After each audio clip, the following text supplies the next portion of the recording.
सभी श्रोताओं दर्शकों को जय जय श्री सीताराम, जय श्री कृष्णा। आपको पौष मास के कृष्ण पक्ष की सफला एकादशी की बहुत बहुत सारी शुभकामनाएं, मंगल कामनाएं।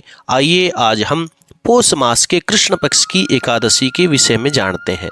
एक बार की बात है, अर्जुन भाव विभोर होकर के भगवान से पूछते हैं कि हे प्रभु, अब आप मुझे पौष मास के कृष्ण पक्ष की एकादशी के विषय में बताइए। उस एकादशी का क्या नाम है, उस दिन किस देवता की पूजा करनी चाहिए, उसके व्रत की विधि क्या है और किस फल की प्राप्ति होती है। हे कृपा निधान, कृपा करके ये सब मुझे आप विस्तार पूर्वक बताइए। तब श्री भगवान कहते हैं कि हे अर्जुन, मैं तुम्हें इस एकादशी के व्रत का विधान बता रहा हूँ, क्योंकि तुम मुझे अत्यंत प्रिय हो। प्रिय होने के कारण ही मैं इस एकादशी के व्रत का विधान तुम्हें बता रहा हूँ। हे अर्जुन, तुम ध्यान लगा करके सुनो। एकादशी के व्रत से ज़्यादा मैं ज़्यादा से ज़्यादा दक्षिणा देने वाले यज्ञ से भी प्रसन्न नहीं होता। अतः तुम इसे अत्यंत भक्ति और श्रद्धा के साथ एकाग्र मन से इस कथा को मेरे से सुनो। हे अर्जुन, इस पौष मास के कृष्ण पक्ष की एकादशी का नाम सफला एकादशी है। इस एकादशी के देवता भगवान श्री नारायण है। अतः नारायण भगवान की पूजा करनी चाहिए। जिस प्रकार नागों में शेषनाग, पक्षियों में गरुड़ और ग्रहों में चंद्रमा, यज्ञों में अश्वमेघ यज्ञ और देवताओं में भगवान श्री विष्णु श्रेष्ठ है, उसी तरह सब व्रतों में एकादशी का व्रत ही अर्जुन सबसे श्रेष्ठ है। जो मनुष्य सदा एकादशी का व्रत करते हैं वे मुझे परम प्रिय रहते हैं। अब मैं इस एकादशी की विधि बताता हूँ। मेरी पूजा के हेतु ऋतु के अनुकूल अर्थात ऋतु में होने वाले फल फूल, नारियल, नींबू, अनार, सुपारी आदि मेरे को अर्पण करे। धूप दीप नैवेद्य आदि से मेरी 1600 उपचार पूजन करे। रात्रि को जागरण करे। इस एकादशी के व्रत के समान यज्ञ, तीर्थ, दान, तप तथा दूसरा और कोई भी व्रत नहीं।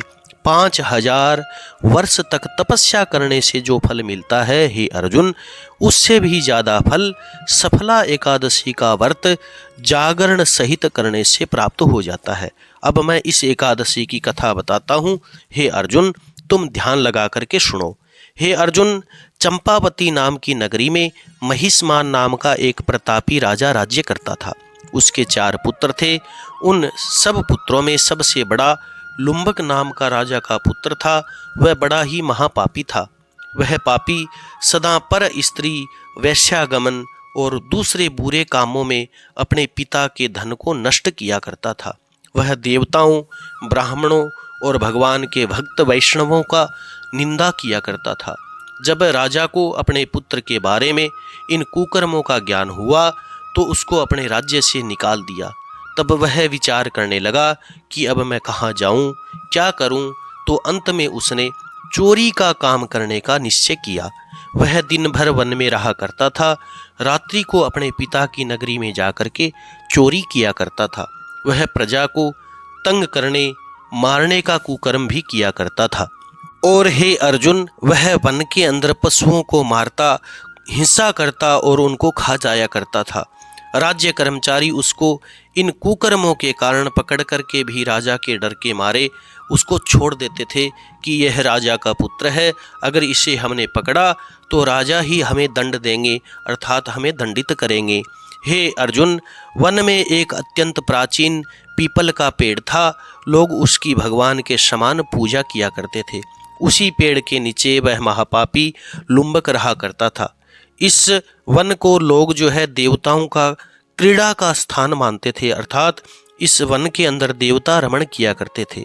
एक बार की बात है, पौष मास के कृष्ण पक्ष की 10वीं के दिन वह लुम्बक महापापी वस्त्रहीन होने के कारण, ठंड के कारण समस्त रात्रि को सो नहीं सका और मूर्छित हो गया। उसके हाथ पैर अकड़ गए और सूर्य उदय होने पर भी उसकी मूर्छा नहीं गई। दूसरे दिन सफला एकादशी को दोपहर के समय सूर्य की गर्मी से उसकी थोड़ी सी मूर्छा दूर हुई तो वह मूर्छा से उठ करके आकर के गिरता हुआ पड़ता हुआ वन में इधर उधर भोजन की खोज करके भटकने लगा। परंतु शारीरिक कमजोरी के कारण, कष्ट के कारण वह जीवों को मार नहीं सका। जीवों को मारने में वह असमर्थ था। अंत में वह वृक्षों से गिरे हुए फलों को बीन करके, चुग करके पीपल के पेड़ के नीचे आया। उस समय तक सूर्य भगवान भी अस्त हो चुके थे। उसने उन फलों को पीपल के पेड़ के नीचे रख दिया। उन चुग करके लाए हुए फलों को उसने पीपल के पेड़ के नीचे रख करके रो रो करके कहने लगा, हे भगवान, यह सब फूल फल आपको ही अर्पण है, आप ही इसको खा करके तृप्त होइए। उस रात्रि भी उसको दुख के मारे नींद नहीं आई और वह रो रो करके भगवान को याद करता रहा। इस प्रकार उससे अनजाने में ही सफला एकादशी का उपवास अर्थात व्रत हो गया। रात्रि में ईश्वर की भक्ति हो गई और वह उस उपवन में तथा जागरण से भगवान अत्यंत प्रसन्न हुए और उसके समस्त पाप जो है नष्ट हो गए। दूसरे दिन प्रातःकाल के समय अनेकों सुंदर वस्तुओं से सजा हुआ एक सुंदर घोड़ा उसके सामने आकर के खड़ा हो गया। उसी समय आकाशवाणी हुई कि हे राजपुत्र लुम्बक, भगवान श्री नारायण की कृपा से तेरे समस्त पाप जो है नष्ट हो गए। अब तू अपने पिता के पास जाकर के राज्य प्राप्त कर। लुम्बक ने जब ऐसी आकाशवाणी सुनी तो वह अत्यंत प्रसन्न हुआ और कहा कि हे भगवान, आपकी जय हो, आपकी जय हो। यह कहते हुए उसने घोड़े की पीठ पर रखा खाना खाया और वस्त्र आभूषण पहन लिए। घोड़े पर चढ़कर के वह अपने पिता के पास गया। संपूर्ण कथा उसने अपने पिता को सुनाई। कुछ समय बाद राजा महिषमान ने लुम्बक को अपना सारा राज्यभार सौंप दिया और स्वयं तपस्या करने के लिए वन में चले गए। अब लुम्बक शास्त्र के अनुसार अपने पिता के राज्य को संभाल करके राज्य करने लगा। उसके स्त्री पुत्र आदि भी भगवान श्री नारायण के परम भक्त बन गए। वृद्ध अवस्था आने पर वह अपने पुत्रों को राज्य देकर के स्वयं भगवान का भजन करते हुए वन में चला गया और अंत में भगवान के धाम को प्राप्त हुआ। जो मनुष्य भक्ति पूर्वक इस सफला एकादशी का व्रत करते हैं, सफलता प्राप्त होती है, अंत में उसे मुक्ति मिलती है। जो मनुष्य इस एकादशी का व्रत नहीं करते, वे पूंछ और सींगों से रहित पशु के समान होते हैं। इस सफला एकादशी के व्रत का प्रभाव तो बड़ा अनंत है। हे अर्जुन, इसके महात्म्य को पढ़ने अथवा सुनने से भी अश्वमेध यज्ञ के फल की प्राप्ति होती है। इस कथा का सार यह है, इस कथा से हमें ईश्वर के अति कृपालु होने का प्रमाण प्राप्त होता है। यदि कोई प्राणी अनजाने में भी ईश्वर का स्मरण करे तो उसे पूरा फल प्राप्त होता है। यदि प्राणी सच्चे हृदय से अपने अपराधों की क्षमा मांगते हुए भगवान की आराधना करे तो बड़े बड़े अपराधों को भी भगवान क्षमा कर देते हैं। लुम्बक जैसा महापापी भी भगवान श्री नारायण की कृपा से वैकुंठ का अधिकारी बन गया। तो सच्चे हृदय से अगर भगवान का भक्ति करते हुए, भगवान की आराधना करते हुए एकादशी का व्रत करते हैं तो उनका तो सफल होना और अंत में भगवान की भक्ति प्राप्त करते हुए भगवान के धाम को प्राप्त करना निश्चय ही पक्का हो जाता है। इसीलिए तुलसीदास जी रामायण में लिखते हैं कि भाव कुभाव अनख आलसहूँ, नाम जपत मंगल दिशि दसहूँ।